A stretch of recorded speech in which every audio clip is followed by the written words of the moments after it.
Сәлеметсіңдер ме балалар? Сәлеметсіз бе? Бүгінгі ашық оқу тәрбие сағатына дайынбыз ба? Жарайсыңдар, сендердің көңіл-күйлеріңді көтеру мақсатында менде әдемі бір күлегеш бар. Қанекей бәріміз өздеріміздің достарымызға көтеріңкі көңіл-күй сыйлау мақсатында осы күлегештен бере тұра езу сыйлаймыз, жарай ма? Дайынбыз ба?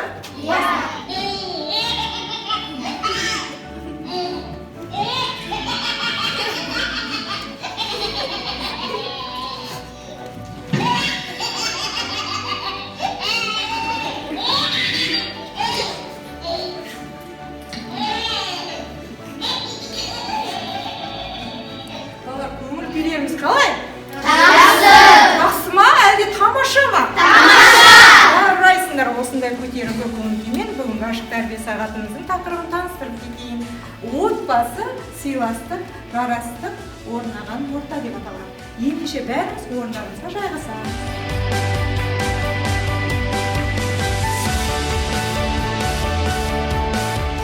Балалар, ендеше орнымызға жайғасып болған болса, әрқайсымыз өзіміздің топтарымызға отырамыз. Бізде 3 топ бар. Ата-әжелер тобы, балалар тобы және әке-аналар тобы. Топқа бөлініп болған болсақ, балалар, ең соңғы топ біздің сарапшы топ болады. Жарай ма? Жақсы ма? Жақсы. Келістік пе? Ендеше көңіл-күй бізді көтеріңкі болып, сабаққа белсенді қатысамыз. Жақсы ма? Ойынымыздың аты кім жылдам деп аталады. Әкелеріміздің әкесі. Қосоғамыз керемет. Әкелеріміздің анасы кім болады? Жарайсың. Үйдегі алтын қазық кім? Ана. Жарайсың. Әке жоқ кезде әке орнына әке рөлін атқарады. Жарайсыңдар. Абайдан кейін өмірге қыз келсе кім деп атаймыз? Жарайсың. Неке енді мен сұрағымды ата-әжелер тобына беремін. Отбасы деген қалай түсінесің? Айта қойшы. Отбасы дегеніміз өзіңнің үйінде бірге тұрып жүрген адамдарды отбасы деп атаймыз. Өте жақсы. Дұрыс па балалар? Дұрыс оқып қоямыз. Және отбасыны не деп атаймыз? Қандай мақал мәтелдер білеміз отбасы? Отбасы ошақ, қасы. Отбасынан басталады. Келесі, ананың туысқандар сіздерге кім болады? Нағашы. Дұрыс, керемет. Ал жігіттің неше жұрты бар? Келесі 3 жұрты. Дұрыс айтасыңдар. Әке деген кім бұл? Айтшы. Шаңырақ көтеретін сіз. Ал, жақсы. Әке деген кім сен үшін? Мен үшін ол үйдің асыраушысы және біздің қорғаушымыз. Өте жақсы. Қосуға бізді қорғайтын үйіміздің несі тірегі. Жаңа айтасыңдар ғой өзіңіз, отбасы шағын мемлекет. Яғни отбасымыздың президенті кім сонда? Әке. Ал оның министрі? Ана бізге әке мысалы айтады ғой, бізге азық-түлік әкеледі, бізге қаражатпен қамтамасыз етсе, ана соны жаңағы тиімді жарата. Жарайсыңдар балалар. Ендігі сұрағым менің сарапшыларға болмақ. Сарапшылар айтыңдаршы, ол деген кім? Айтамыз. Ол деген кім? Кімсіңдер? Олар айтың. Жақсы, сарапшыларда жауап жоқ. Айта ғой әке аналар топ. Өте жақсы, керемет. Қосақ қоямыз. Және қызылыққа, мұдәуік айтамыз. Ол дегеніміз ол үйдің қызығы. Мынандай мақал бар. Балалы үй бар, баласыз үй қубазар деп. Ол дегеніміз шаңырақтың иесі. Жаңа мұдәуіктің бір айтатын әні бар еді ғой. Олдың аты ол қойшықтың қашанда шаңыраққа ие болып қалатын деген. Дұрыс па? Жарайсыңдар.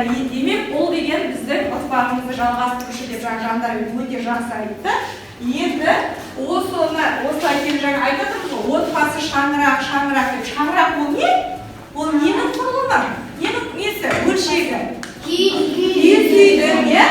Демек біз қазақ халқы киіз үйдің өте киелі санаған, е? Неке балар айтатырмыз ғой жаңағы. Шаңырақты кім көтереді? Әке көтереді, е? Неке шаңырақтың иесі әке. Енді сендерге тапсырма бергім келіп отыр.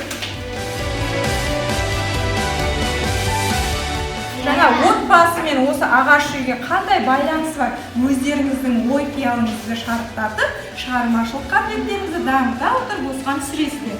Шаңырақты көтеретін кім? Деген сияқты. Балалар уықтарды кім ертең есінде? Жақсы ма? Ой, қанекей 1, 2, 3 басталды.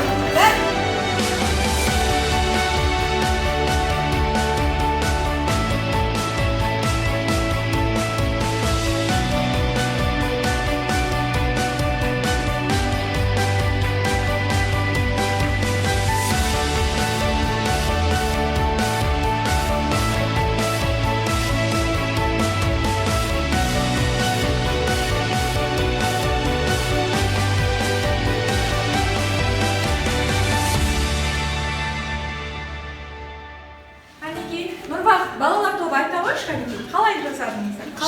Шаңыраққа әке, уыққа ана, керегеге бала, сықырлаққа қонақтар. Өте жақсы. Кереге күшті шығармашылық қалай Бізде шаңырақ ата, ал уық бізде әке, ал бізде кереге бала, ал сылдыры қонақ. Жақсы, қосып қоямыз, жарайсыңдар. Қанекей, айта қойшы. Шаңырақ бізде әке, ал уықтар әжеміз, ал кереге атамыз, сықырлауық анамыз, және қонақ. Қосып қоямыз, үш топта өтедейсіңдер, жарайсыңдар. Енді мен толықтырайын балалар, отбасы дегеніміз не? Отбасы адамзат бесігін тербеткен баланың басты ұстазы. Ұлтымызда ұяда не көрсең, ұшқанда соны ілерсің деген дана сөз бар. Балапанның қыран болу үшін оны самғатып ұшыратын ата немесе әке қыран болу керек. Отбасылық тәрбиеге ерекше тоқталған әр отбасында ата-ананың орны бөлек. Бала әкеден, ақыл анадан мейірім алады. Әке шаңырақ иесі. Отбасы мүшелерінің жауапкершілігі толығымен ер азаматқа жүктеледі. Әйел отбасының ұйытқысы. Ойларыңыз осы біздің тыңдалымдағы мәліметпен сай келеді екен, жарайсыздар. Өте жақсы. Балалар, және сендерге сұрақтар бергім келеді. Мүмкін біріңіз естіген шығарсыздар, мүмкін біріңіз естімеген шығарсыздар, иә? Сондықтан бүгінгі ашық тәрбие сағатымыз отбасы болғандықтан біздің жаңа айтады, жеті атасын білмеген жеті ата. Яғни біздер жеті ұрпақты білеміз бе? Кім біледі? Қанекей, кім айтады?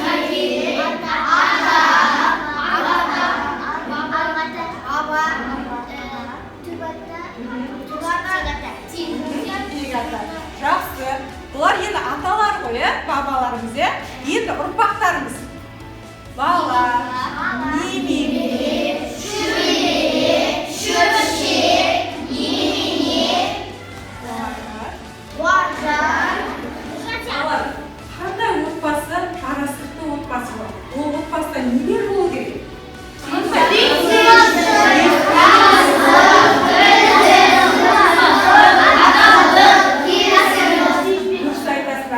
Отбасының жарастығы татулықта, бірлікте, сыйластықта, адалдықта, келісім мен сүйіспеншілікте, балалар. Осындай отбасыда өскен, тәрбиеленген бала ертең болашағымыздың үлкен белгілі бір азамат пен азаматшасы болуына біз сенеміз, балалар. Жарайсыздар. Енді сіздер қаншалықты отбасы туралы мақал-мәтел білетіндеріңізді мен сынаймын. Осы сурет арқылы мақал-мәтел табамыз.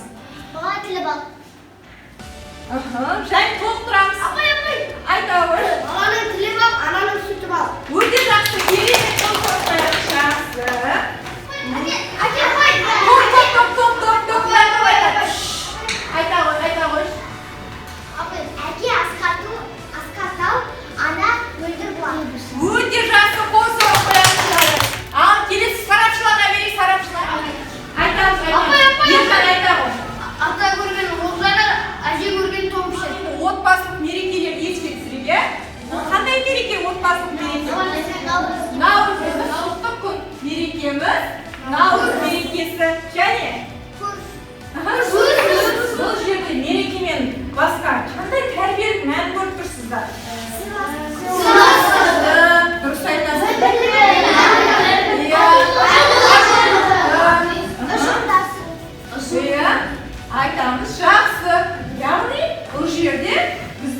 отбасында алған тәрбие өнегелерімізді осындай мерекелер арқылы, салт дәстүріміз арқылы біз күннен жылдан жылға осы ата бабамыздан қалған дәстүрді нығайта түсіп, өзіміздің қаншалықты тәрбиелі, саналы ұрпақтар екенімізді дәлелдеуге жарайсыңдар. Ал келесі, бәрі отбасы болып жиналып алған, е? Бірінші сурет қараңызшы. Яғни не дейміз? Азан шақырып алып қоямыз, е? Жарайсыңдар. Келесі. Бұл жерде сәбидің қанша айлығында бесікке салып? Осы. Бесікке салып, оны кімдер салады екен? Әжелеріміз. Неге? Өзіміздің нағыз жеңгелеріміз салады. Неге әжелеріміз салады? Көп көрген, дана, ақылды. Өте жақсы қол соғып қоямыз. Қарайсыңдар. Шашты қай кезде алып баланы? Оны кім алады? Нағашы деген кім?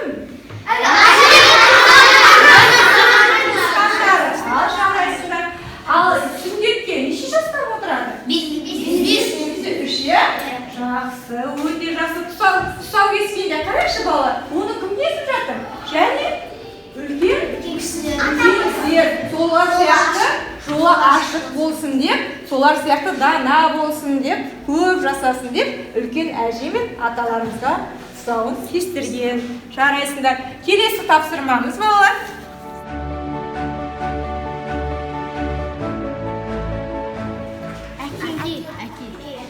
Ана. Бала.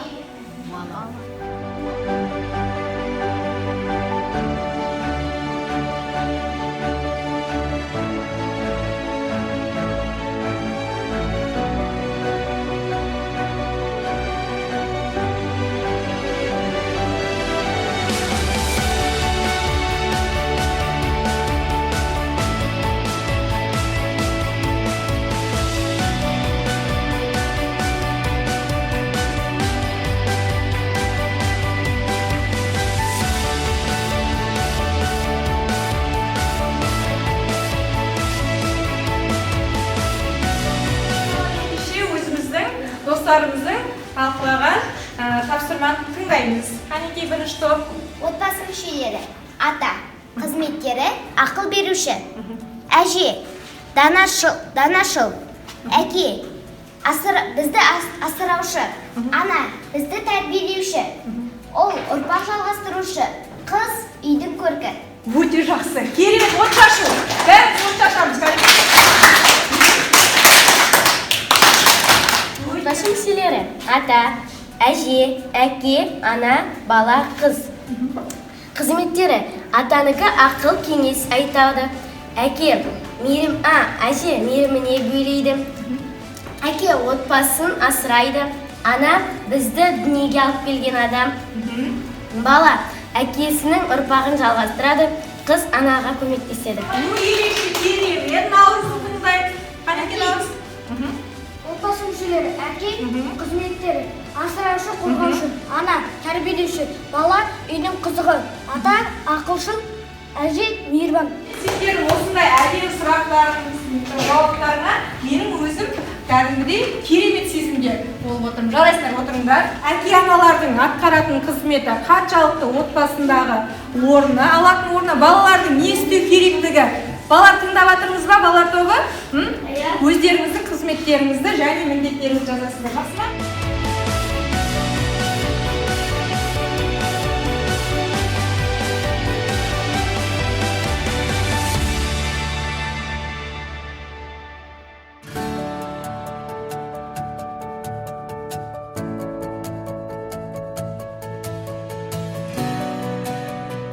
Әке ана тәрбиелеуші, асыраушы, мейірім шуағын шашады; ақ сүт береді, ақыл айтады.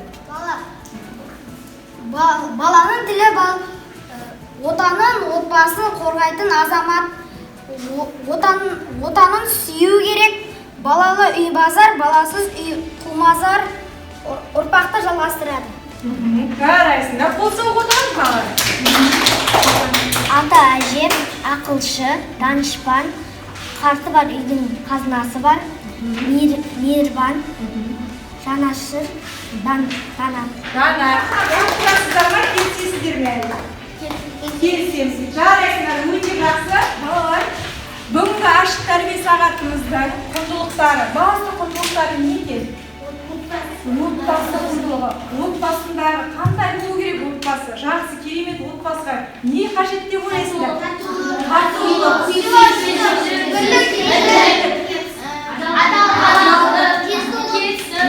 дұрыс айтасыңдар.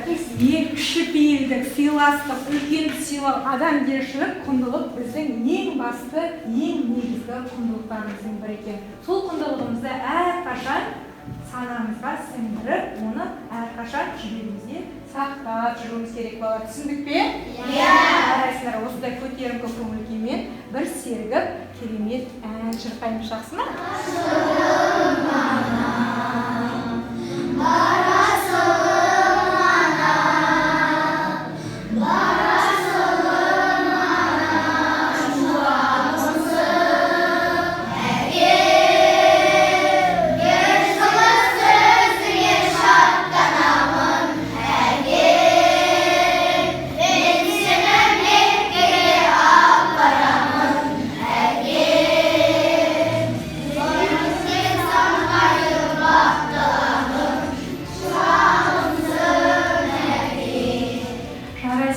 Әрқашан еліміз тыныш, отбасымыз аман, отбасымыздан сәбилердің күлкісі, біз сәбилердің хақына аналарымыз аман болсын демекші, бүгінгі ашық тәрбие сағатымыз осыменен аяқталды.